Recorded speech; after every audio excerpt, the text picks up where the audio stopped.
Hey, what's up guys, Namrock here, and we got a lot of comments asking questions on my last video, and most of them were the same, which, to be fair, these are things that are never explained to you. So, today what we're going to be doing is I'm going to be going over the golden rules of JJ Shenanigans skill building. So, you're probably thinking, what do I mean by that? Well, there's a lot of things that you're going to find very helpful when you start skill building that you'd never find out. Well, unless you look it up. So I'm going to be compiling a bunch of them into today's video.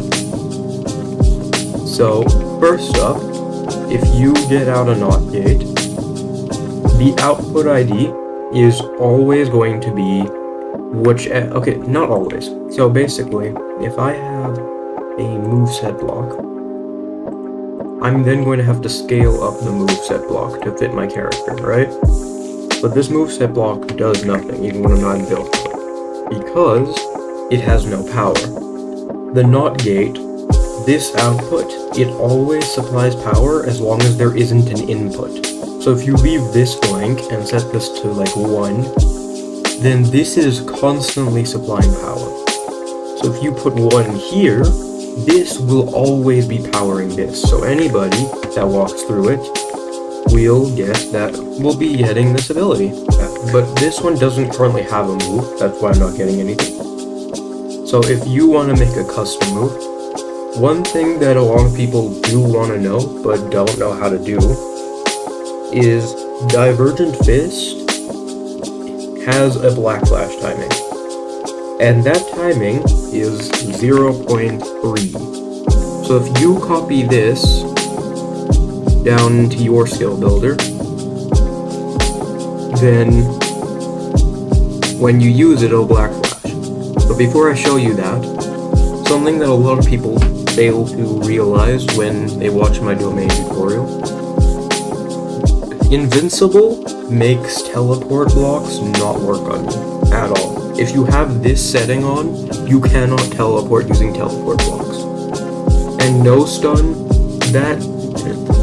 for the domains, no stun makes it so that when you're using the move, you're still capable of walking around using other moves. This is really good for things that are supposed to last long, but you still want to use other things during them. And lastly, while we're still in properties, replace skill if occupied is absolutely important. Without this, you will have a lot of issues. So then we come over here and we got our move ready. So we just walk through. And as you can see, it's now a black flash. So if I spawn a dummy, that's a black flash. The timing is 0.3 every time, 100%. At least on Divergent Fist. I'm pretty sure it works with other things, but it is a little bit inconsistent, as you can see now.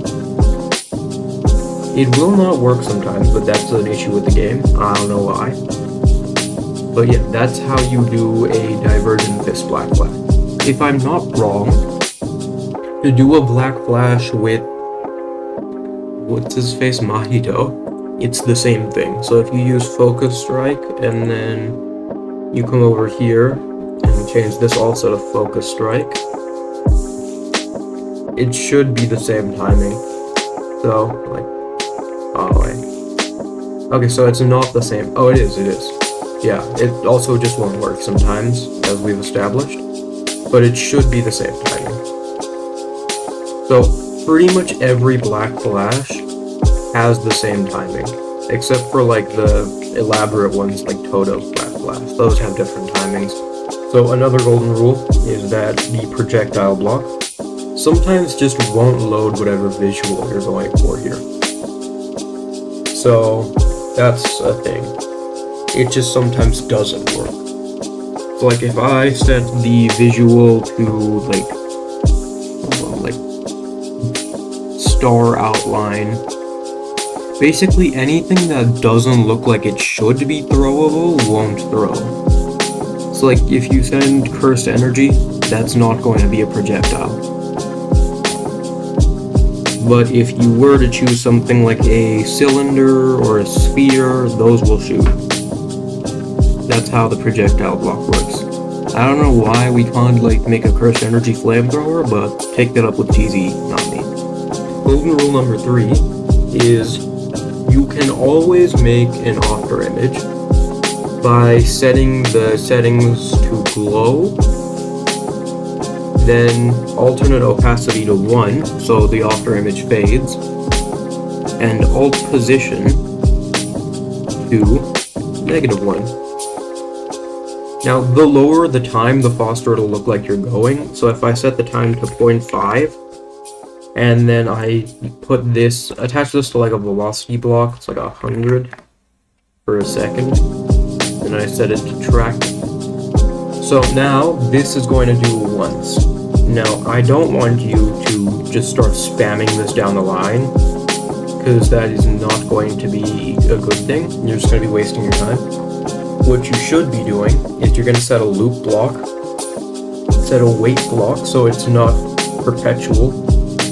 For a half-second glow visual, I'd say waiting like 0.25 seconds is a good idea, and then you're going to set the loop back amount to 2, and the loop amount to whatever you want. You want to try and find the amount of after images that match up. So if you want it to look like one continuous streak, you can just get rid of this block and set this to a 1 repeating. So now if I use it, you can see that it's like a bunch of after images just following me, yeah. But now it's falling short, so for this I'd say like 45 repeats, and that should be good. So if you guys are still watching, I'd just like to say thank you guys so much for the support. We're incredibly close to 300 subscribers, and it means so much to me that my channel's actually growing for the first time in like a year. So if you guys like what you're seeing and enjoying my content at all, then please leave a like and subscribe underneath the video. It's completely free and helps out the channel a ton. If you want to see more of this content, then that's how you'll be able to get it. Okay, back to the video. So another golden rule is, so JJS added these start blocks. So like, the start section here under move blocks. So if I were to set this to like 6, like if it starts 6 in, then that's going to be different. Like watch. Now, I can't use the move. Why? Because that is an invalid request. Now what I'm going to want to do is I want to find a valid request. Like if I change this to focus strike, it should work. Now what you're seeing is the club hand variant from Mahito. It's like the regular one, and then this is the club hand variant. So what you want to do, because you're not going to know this stuff off the bat, is you're going to check animations, because under animations, most of the time, it shows you the whole animation with all the variants. So it's like for Switcher, if I choose brute force, it's going to show me the punch, then the kick. Now if I want just the kick, I'm going to go to the start of the kick animation, which is I'm not going to say that. 1.63,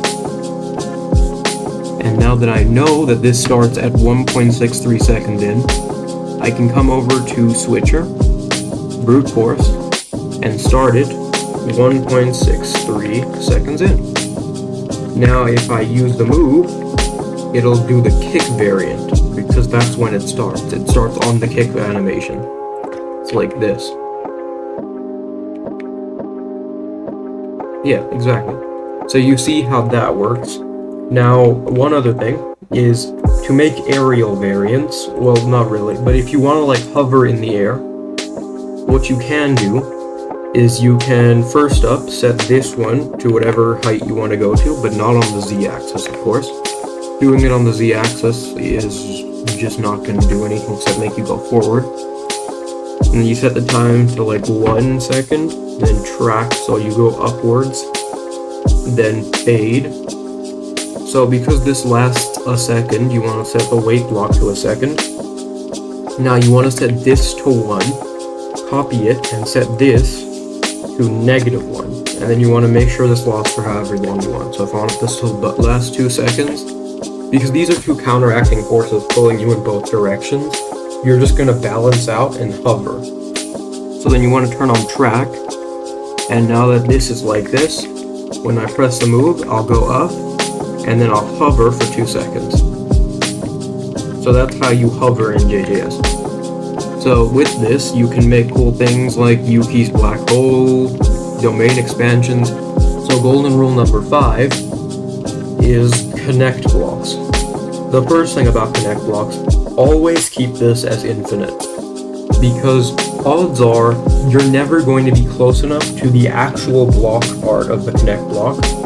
So welcome back, chat, after that little bit of technical difficulties there, where my game just refused to let me do any private server stuff in my private server. I had to leave my private server and come back here. So what I was saying is, the next and probably most important golden rule as far as this episode goes. Let me know if you guys want to see more of this, by the way. I don't have anything more to say as of right now, but I'll definitely be able to find something if you want me to.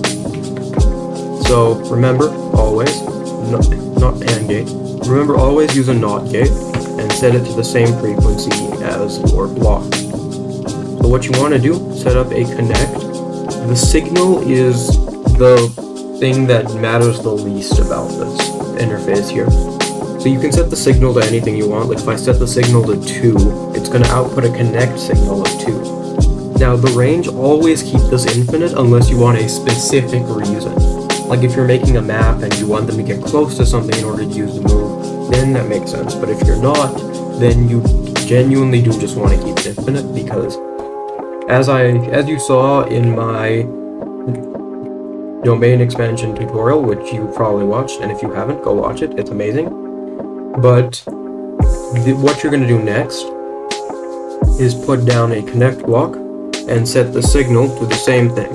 You won't see a wire going here to here, but it is powered so long as the signal is the same.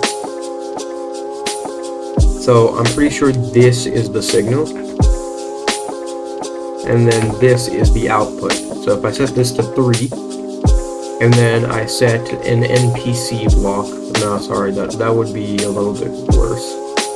Then I set a not character block. I set like a teleport block. Yeah, that's good. That's a good example. And I put the teleport block here. This will activate this as long as the ID is the same. The issue there being, you need it to be as high of this number as possible. So you're going to add as many zeros as you can to the number, and then when you click off and back on, it'll give you 1E plus 91 zeros. So that's the number we're going with. Then we're going to fly over here, set our destination. And now that this is all rigged up, what you remember always, invincible makes it so you don't teleport. So what you want to do is you're going to say replace skill with occupied, and that's it. Then you're going to hit this block, and you're going to use custom move. Now I'm not in the sphere when I use the move because the signal only lasts for 0.1 second. But if I am, as you can see, you'll teleport. So with that, I think that concludes our first episode, because pretty sure this is already like a 20-minute video, and y'all don't need me to complicate it any further. So with all that said, thank you guys so much for watching. Thank you for staying till the end. It really helps with the algorithm. If you liked what you saw here today, drop a comment with a new video idea, because if you guys haven't noticed, I am running a little bit low on ideas every so often. So I'm always open to new ones. So just drop a comment telling me what video you want to see next. Thank you for watching. Please like and subscribe. It helps out the channel a ton, and you can always unsubscribe later if my quality dips or something. So with that, I'll see you guys next time. This is Namarok signing off.